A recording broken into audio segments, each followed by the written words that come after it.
یمن میں جو کنگ ہوتے تھے ان کو تبا کہا جاتا تھا، اور جو اس زمانے کا سب سے پہلا کنگ تھا اس کو تبا اول کہتے تھے۔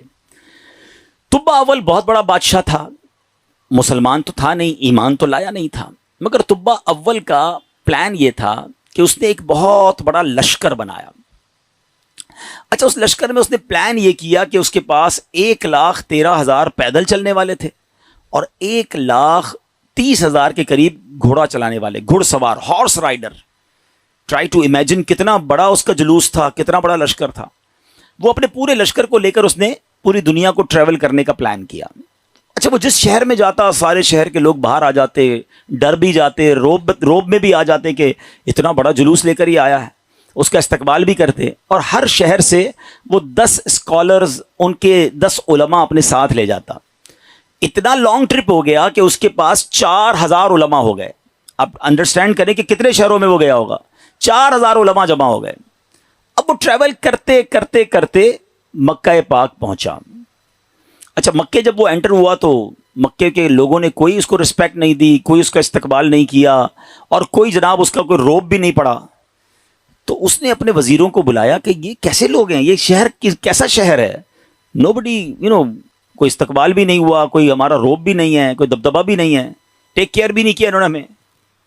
تو اس کے وزیروں نے بتایا کہ بات یہ ہے کہ یہ مکے والے جو ہے نا، ان کے پاس ایک بہت کمال کی عمارت ہے جس کو یہ کعبہ کہتے ہیں، اور یہ کعبے کا طواف کرتے ہیں۔ کعبے میں انہوں نے بت رکھے ہوئے ہیں۔ آپ کو یاد ہوگا کہ نبی پاک کی آمد سے پہلے کعبے میں تو بت تھے، تو یہ کعبے کی رسپیکٹ کرتے ہیں، باقی کسی کو گھاس واس نہیں ڈالتے۔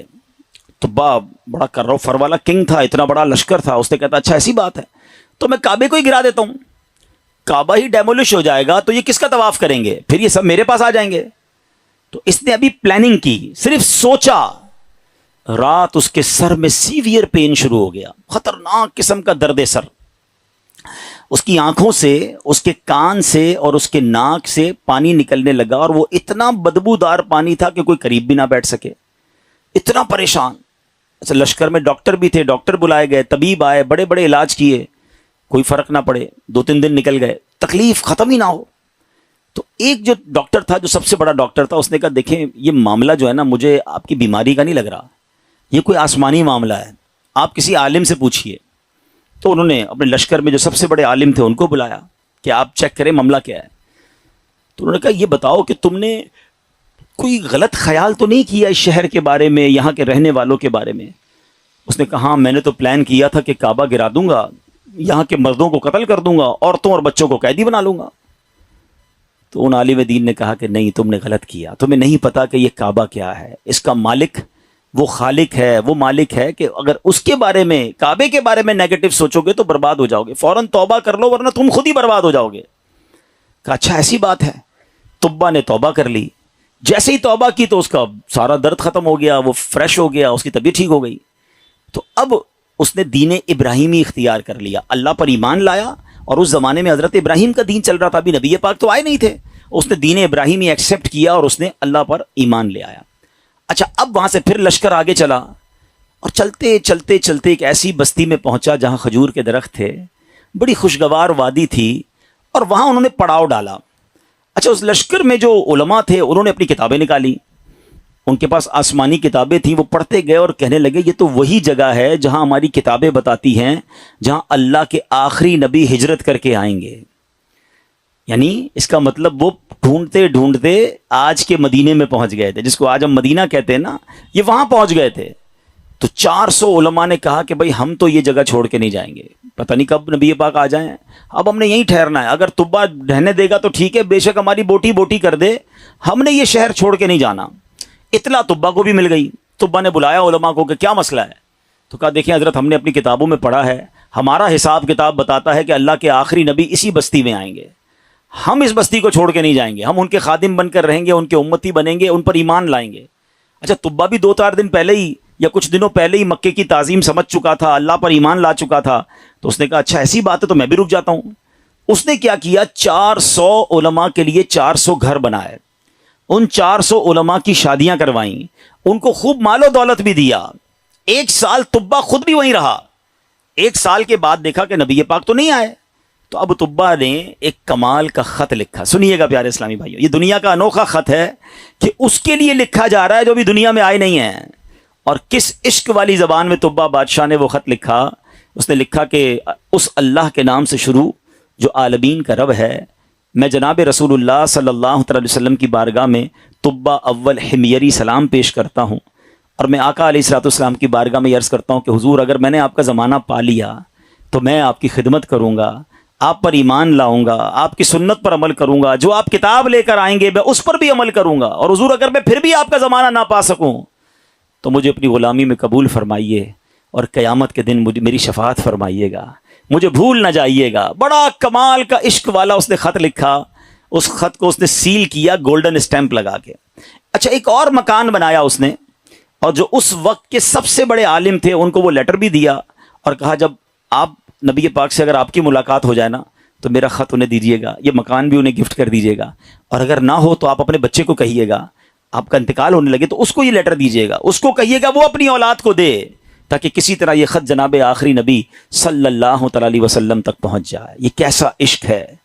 اب ذرا سنیے گا, طبا اول حمیری کا بعد میں وہ مدینے سے آگے گیا اور جا کے اس کا انتقال ہو گیا. آفٹر 1000 years, 1000 سال بعد 12 ربیع الاول والے دن مکہ مکرمہ میں نبی پاک کی ولادت ہوتی ہے, آقا کی تشریف آوری ہوتی ہے. نبی پاک 53 سال مکے میں گزارتے ہیں, اور اس دوران حضرت مصعب بن عمیر صحابی رسول ہیں, ان کو پیارے آقا مدینے بھیجتے ہیں کہ وہاں جا کے اسلام کی دعوت دو. مدینے میں تو فوراً اسلام پھیلنا شروع ہو گیا. علماء کہتے ہیں جو اتنی تیزی سے اسلام مدینے میں پھیلا نا, اس کی بڑی وجہ یہ تھی جو یہ انصار صحابہ تھے نا, مدینے والوں کو کیا کہتے ہیں انصار, مکے والوں کو کیا کہتے ہیں مہاجرین. تو جو انصار تھے نا یہ سارے انہی 400 علماء کی اولاد میں سے تھے.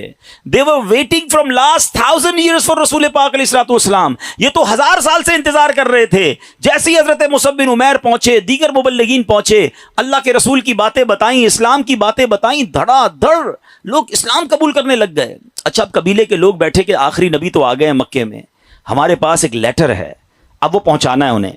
انہوں نے مشورہ کر کے, ایک صحابی تھے ان کا نام تھا حضرت ابو لیلہ انصاری رحمۃ رضی اللہ تعالیٰ عنہ, ان کو کہا کہ آپ جائیے, جا کے مکے میں نبی پاک کو یہ خط دے کر آئیے.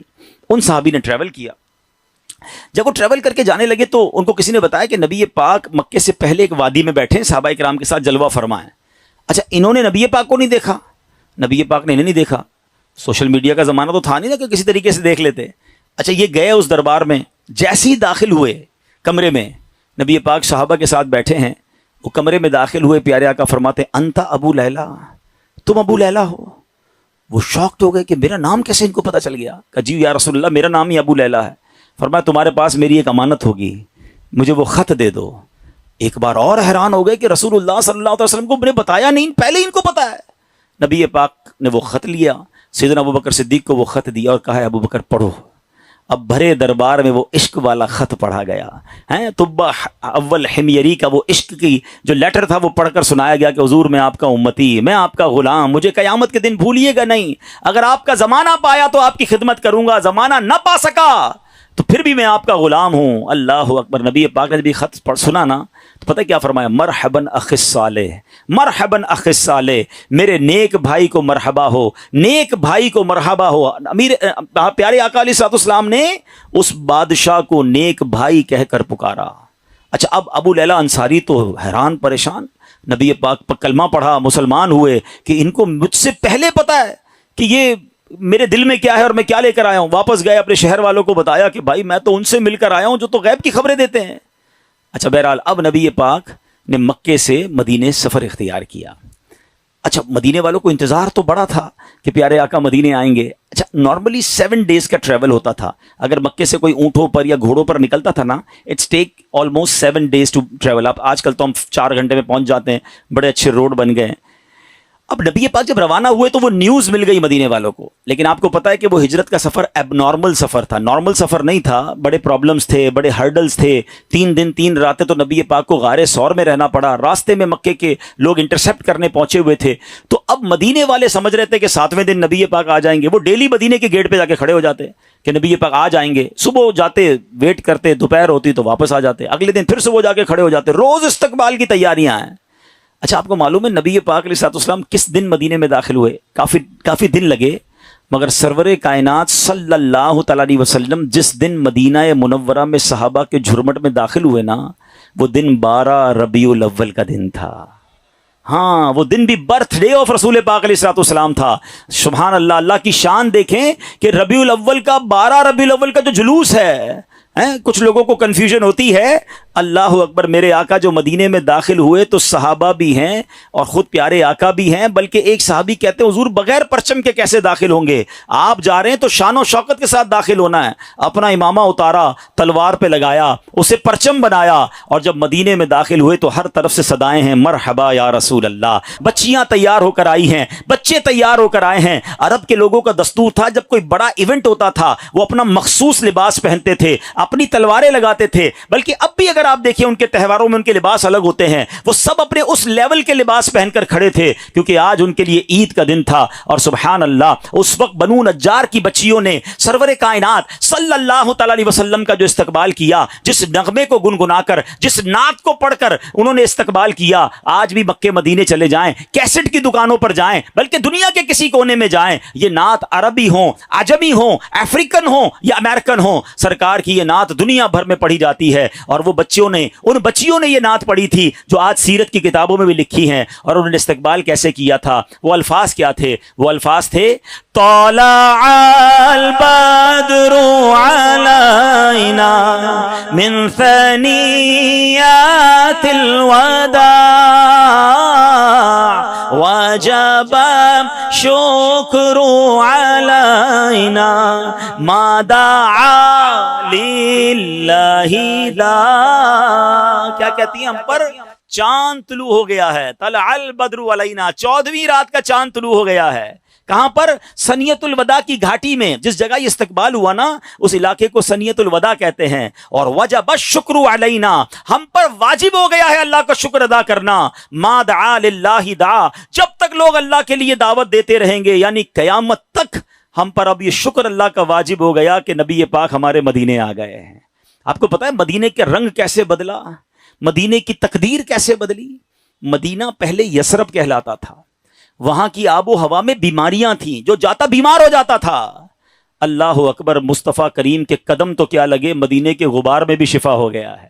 اب تو بیمار کو کہتے ہیں ٹھیک ہونا ہے تو مدینے ہو آؤ، ہیں جب سے قدم لگے ہیں رسالت مآب کے، جب سے قدم لگے ہیں رسالت مآب کے، جنت بنا ہوا ہے مدینہ حضور کا۔ کیا قدم لگے میرے آقا کے، بھاگ ہی جاگ گئے مدینے والوں کے۔ اچھا اب پیارے آقا جب مدینہ شریف میں انٹر ہوئے نا، everybody want to welcome and everybody want to host him، ہر بندہ چاہ رہا تھا کہ نبی پاک ہمارے گھر آ جائیں، کیونکہ اشتیاق بہت تھا، تڑپ بہت تھی۔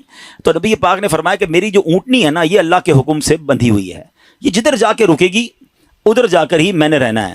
اچھا اب ذرا تصور کیجئے، امیجن کیجئے کہ وہ اونٹنی مدینے کی گلیوں میں گھوم رہی ہوگی اور ہر صحابی یہ امیجن کر رہا ہو کاش میرے دروازے پر رک جائے، کاش میرے دروازے پر رک جائے، مگر بھاگ کس کے جاگے؟ سیدنا ابو ایوب انصاری رضی اللہ تعالیٰ عنہ، کہ وہ اونٹنی جو ہے ان کے دروازے پر جا کے رکی۔ اچھا اب ایک اور امیزنگ بات شاید بہت ساروں کو پہلی بار پتہ چلے گی، حضرت ابو ایوب انصاری رضی اللہ تعالیٰ عنہ کا ایک لقب ہے، ہم سب کہتے ہیں میزبان رسول، ٹھیک ہے نا؟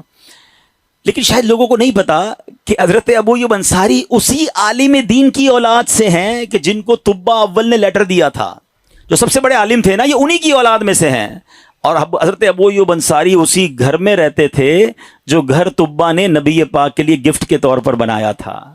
گویا مطلب یہ بنا کہ یہ گھر نبی پاک کا ہی تھا، حضرت ابو ایوب انصاری اس کو ٹیک کیئر کر رہے تھے۔ آقا کسی کے مہمان نہ بنے، بلکہ سچی بات یہ ہے کہ میزبان نبی پاک تھے، مہمان ابو ایوب انصاری تھے۔ اور یہ کیسے ہو سکتا ہے کہ نبی پاک جن کے صدقے یہ کائنات بنی ہے؟ امام عشق و محبت اعلیٰ حضرت بڑا کمال کا شعر لکھتے ہیں، آپ فرماتے حضور یہ کائنات جب آپ کے لیے بنی ہے، آپ کی وجہ سے بنی ہے، تو پھر سارا زمانہ تو اس میں مہمان ہوا نا، اصل میزبان تو آپ ہیں۔ آپ کہتے ہیں آسمان خان زمین خان زمانہ مہمان، آسمان خان زمین خان زمانہ مہمان، صاحب خان نالا کب کس کا ہے تیرا تیرا صاحب خواہ نالا کب کس کا ہے تیرا. اب یہ عشق والی داستان سیکھنے کو کیا مل رہا ہے کہ یہ شان ہے میرے مصطفیٰ کی کہ دنیا میں آئے نہیں ہیں مگر چاہنے والے موجود ہیں, دیوانے موجود ہیں, سرکار پر سب کچھ نچھاور کرنے والے موجود ہیں. جبھی تو شاعر کہتے ہیں ایک میں ہی نہیں ان پر قربان زمانہ ہے, جو رب دو عالم کا محبوب یگانہ ہے.